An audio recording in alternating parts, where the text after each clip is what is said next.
with Dan. Every weekday, 8 a.m. onwards on Radio Sri Lanka. Listen to Radio Sri Lanka 97.4 and 97.6 island-wide for Coffee with Dan.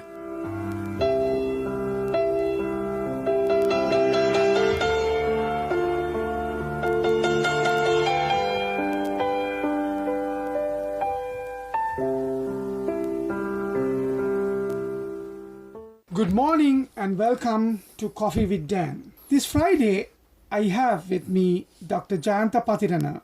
He holds a Bachelor of Education, a Master of Teacher Education, and a Doctor of Philosophy in the education sector. We are going to discuss today whether the education in Sri Lanka, or rather the education structure in Sri Lanka, is on the right track. Good morning to you, Doctor. Good morning, Professor. And welcome to the Thank studios. Let me start our discussion by asking you, what, in your opinion, really means education? Professor, we'll put it in this way. Education is a bit of a complicated concept to understand because according to different school of philosophy, give a different definition. Okay, general talking, simply one can say is a teaching and learning process as education. Okay, in education is about teaching and learning and skills and knowledge. And education also means helping people to learn how to do things, encouraging them to think about they learned. In my point of view, the way I put it, in simple words, positive modification of behavior which fits into predicted society. The changes of behavior quite different.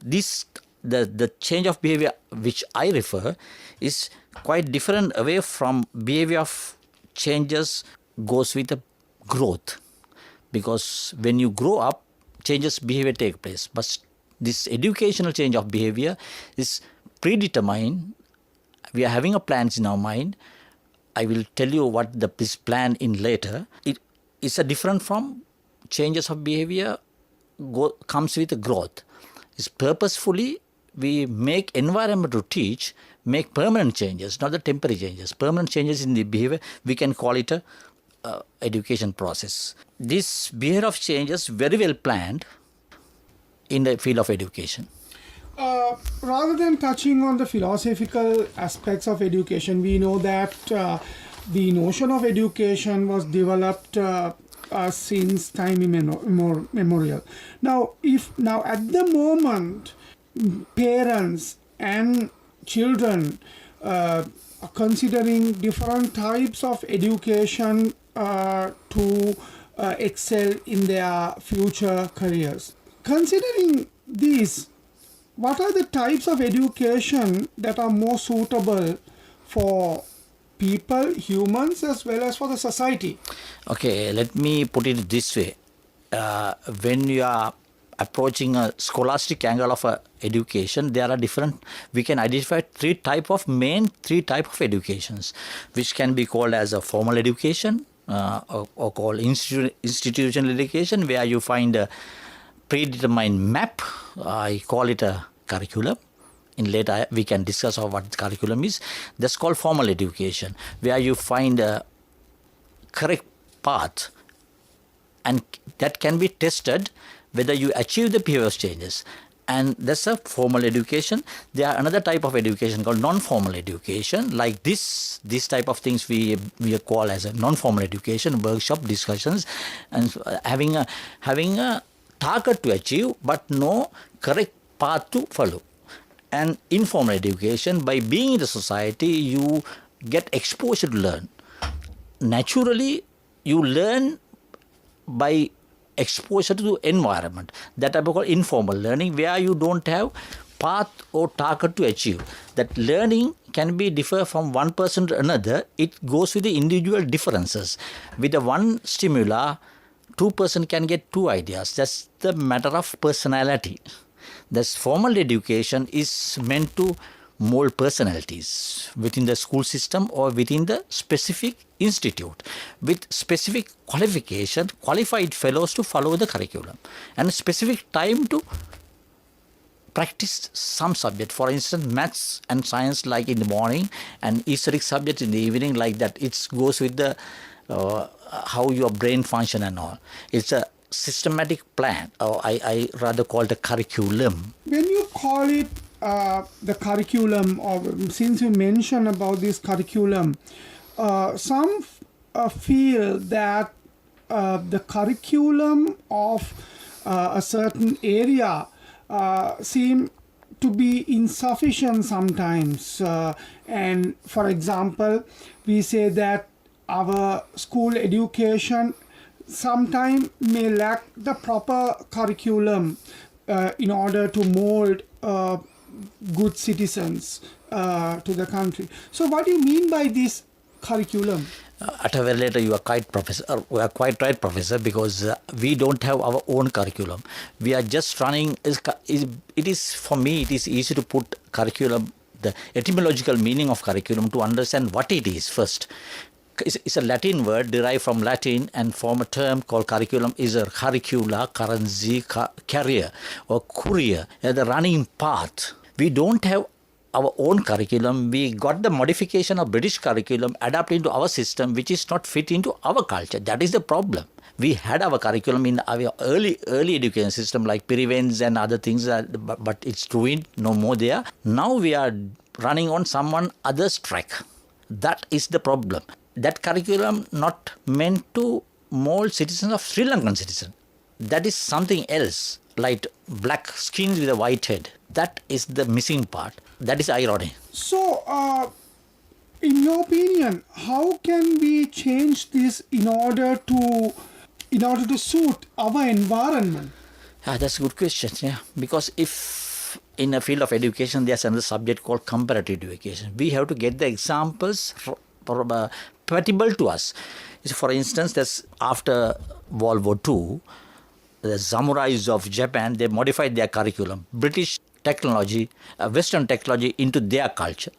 That is why they are now in the top of the world. They modify curriculum according to fit into Japanese culture, Western technology into Japanese culture. They modify the whole system and embedded their systems into that, and they at a high stage, they give a nice product. Japanese thinking, yeah. Then what we have to do is do research and find motives of our community and fix that as goal. To achieve that goal, we have to design another roadmap. It's a roadmap. Yeah, I read Kannanga report. That's a fine document which never executed at a very later. Part of that executed, but other part just forget about that. If still we practice a Kannanga recommendation, CW Kannanga recommendation, I hope that we can do something better than now. Now, you being a visiting senior lecturer at National Institute of Education, where it is actually the place that the teachers molded in this society, they've been brought up in this society. What are the students' learning styles and teaching methods used in Sri Lanka? Of course, we talk much, but for me, we don't have good teachers. That is a problem, because we have to modify again our teacher education curriculum. Our most teachers, for instance, I taught more than 25,000 teachers of Sri Lanka, or only in Sri Lanka. I found only a handful of teachers are teachers. Our most teachers are just technical officers. They do technically, not there's nothing wrong with them, but our curriculum is not fits into our systems. Yeah, learning styles mainly put into 4 parts. Learning the way the students learn. There are auditory learners, listeners. There are some are auditory learners, some are visual learners, some kinesthetic learners, and some write and learn. For instance, there are no 100% auditory learners unless they are quite blind. For instance, girls are more fond of listening and learning. Boys, for instance, they like to watch and learn. For instance, if a vehicle broke down, only boys watch and learn. That is nothing wrong with it. It is the function of a brain. Lady brain's hearing part is more developed than watching part. That boys' brain more developed visual areas.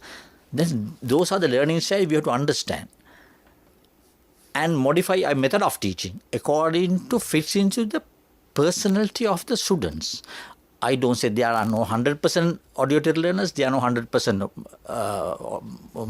visual learners, there are no 100% kinesthetic learners. It's a mixture of all. We have to modify our method of teaching to understand the kid.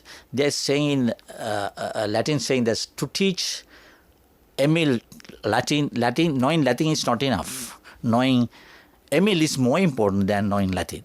It doesn't mean without knowing Latin you can't teach Latin. Both are most important. That is, we have to think of our students' capacity and vary our channels to transmit knowledge according to fit into that type of learning.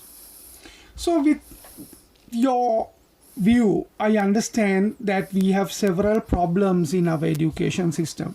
One is that the curriculum is not fitting sometimes. Teacher education curriculum. Yes, and also there are problems in bringing up better teachers. And also there is a problem where we have the girls and the boys with different abilities and capabilities. Now, considering all these things, how good we are to set up all these areas on one track and let our future generation go into very important stages of life? First what we have to do is to open a dialogue forum. The intellectuals and commoners and come to one place and start a dialogue. The national aims and objectives of the Sri Lanka. And to achieve that, we have to modify the whole curriculum. I don't say drastic or sudden change, because when you're doing sudden changes, people don't feel comfortable. They come with antagonistic action for that sudden changes. I can give you a nice example for this modification of this baby railway. When baby railway converted into the natural one, what they did was put the extension into that baby railway. For sometimes we could run both trains into the same track. Like that education curriculum modification, we must first introduce have a dialogue, have a lengthy talk, and add simultaneously next curriculum into that. And by the time pass on, we can just forget about the old curriculum and systematically we can pass into new curriculum. A curriculum, again, let me put it into colloquial, in a general approach. Curriculum, the whole gamut of learning experiences within the school and out of the school practiced by the school community. Morning bell to evening bell. The whole gamut of learning experiences. Morning bell to evening bell, year 1 to year 13, December 31st to January 1st. The January 1st to December 31st. The whole gamut of learning experience we design within the school and out of school, practiced by the school community. Simply, if you understand this concept, it's more than enough to design a new curriculum. That we are setting a curriculum, because for learning, there are two main factors involving. Heredity and environment, or nature versus nurture. School must have a academic and culture. Then next problem comes, what's culture means. Yeah, we have to plant or we have to establish the learning culture within the school, because culture it itself motivates students to learn. For instance, some schools, they don't have a culture, education culture. That is the problem. That's called school culture. School culture different from one school to another school. That is why when you are dealing with that, what school you went, because that school having a culture. That culture is a mindset. We can only observe the expression of culture. That's attire or dress code or ornaments, the set of words. That's the expression of culture. But culture, it is in your head. We are having a nice culture in Sri Lanka because I am being in different countries. I know their culture. For instance, I was in New Zealand. They are least worried of learning, hard learning. Once I visited this Victoria University, I thought that I was in China. There was no Kiwis. I mean, no New Zealanders were there. Then I was fascinated. I just want to dig what went wrong with the Kiwis, I mean the New Zealanders. I just interviewed some fellows. They said, what's the point of hard learning? There are hard learners from third world countries. When you are not in a good health, just pay at $25, get the things cured, and just live happily. That is the culture they believe. This, but in Sri Lanka, this academia is highly accepted. We are having a culture. That's why our parents and children are more fascinated of learning and acquire some sort of a academic excellence. We are having a culture. That's good. Our education system runs on the well-wish of this culture. Simply. We don't have target. We don't have a proper curriculum. But parents having a bit of interest of giving the best to their next generation. That is what. We are discussing about whether the education in Sri Lanka is on the right track. If we turn back to our discussion, Doctor, now you mentioned about the very nature and the importance of nurturing the education to suit our children, and also the psychological approaches that are important of our teaching staff. Now, considering these things, how do you feel the reforms that have been brought into being in Sri Lanka, whether they are really suiting the present structure? Yeah, of course. To modify any education system, main thing is mainly restructure teacher education program. First, without giving food to mother, you can't breastfeed. Treat to teachers are number one. The empowerment of teachers. In the old concept of the teacher training, now no more, because training goes with animals mostly. Human can be trained, but when it comes to, I will explain that later, the psychological approach of learning and all. But nature and nurture is the two main factors involving the basic factors involving the learning. For instance, I can give you an example to qualify these things. Think of a banyan seed. It's a tiny seed having potentials to become a gigantic tree. If that seed put into right place to grow. Teachers' job, our students having capacity. Teachers have to read their minds and the potentials and make an environment to learn, like a banyan seed. Banyan seed is the genetical part of that, but having no environment, you can't grow simply. Then we have to remodify or establish an education culture.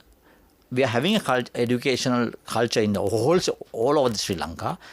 At home, they teach and highly appreciated and highly accepted academic excellence. And within the school, some schools having these things. I don't want to mention specific schools because it's not a nice thing to do. But I observe some schools having some teachers come early in the morning and work till evening to groom these kids. That is the impact of the environment. In the society, we are having environment. But in schools, I don't think.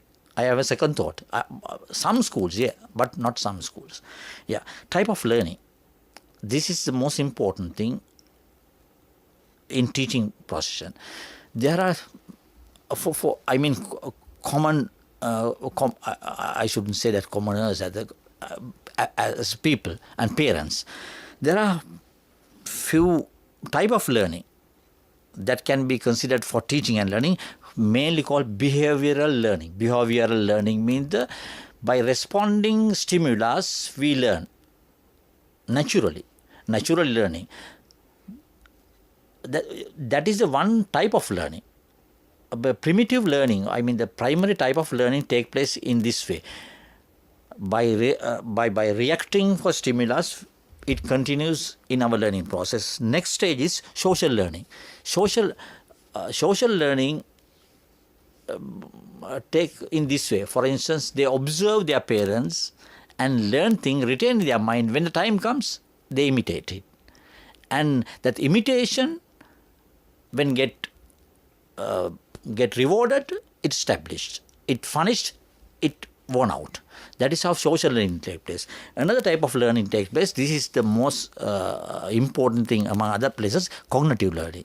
It's like this. Cognitive learning, it's again, we have to modify our teaching methods according to their capacity of brain development. For instance, Piaget learned about his own kids and introduced theory. We are having different level of maturation in our brain. Our teaching styles mature with according to their cognitive learning. There are 4 stages of learning. For instance, in a primary type of students can't learn logical things because that part is not developing in their brain. You have to wait till they teach. For instance, to teach maths and logic, abstract concept, mainly after 12 only you can learn. If we try to teach them in the early stage, it's like a very young one, make you stand to walk, where bones are not hard enough to, it get buckled. Like that, our system, again, we have to, our teaching styles, again, we have to go with that. And last type of learning called intellectual learning or insight learning. Insight learning is naturally, by themselves they learn with the power of their insight. Those are the main type of learning. Then we have to modify our teaching styles according to there's no 100% behavioral learners, there are no 100% social learners, there are no 100% cognitive learners, there is no 100% insight learners. It's a whole mixture. That is the approach what these humanistic philosophers use. Behavioral philosophers or idealist philosophers using another type of learnings, but mainly humanistic philosophers use this. It's a mixture of all. Yeah, simply that. You raised a very good point that there are stages in human life to learn different subjects or different things. Yes. But we see in our society that parents push their children to learn many things at very early stages of life. And another menace that exists in our society, not only in our society but also in other countries, is this tuition. And sometimes, many times, it creates a mental setback for students when they have to go to school and then to tuition and like that. How do you feel about this? Tuition is a tricky question. Is it important or not important? It's again matter that to be discussed. Tuitions, they don't concern of these aims and objectives of our school systems. It is because it is something in simple words. What they do is just teach to cheat exams indicators. In simple words, they are not worried about building a balanced personality later on, because what tuition masters or whatever, I am not antagonist, I am not against tuition, but what they do is teach how to cheat exams called heuristic learning. They teach only mental shortcuts. Just bypass the indicators of the exam papers. Simply. Is it important or not important is something else. Thank you very much. And today I was joined by Dr. Jayantha Pathirana. He is a visiting senior lecturer at National Institute of Education, having his Doctor of Philosophy in Teacher Education. And we discuss about the topic, is education in Sri Lanka on the right track? And in today's Coffee with Dan, we discuss this very important topic with a very eminent and knowledgeable Dr. Jayantha Pathirana. Thank you very much for joining Coffee with Dan.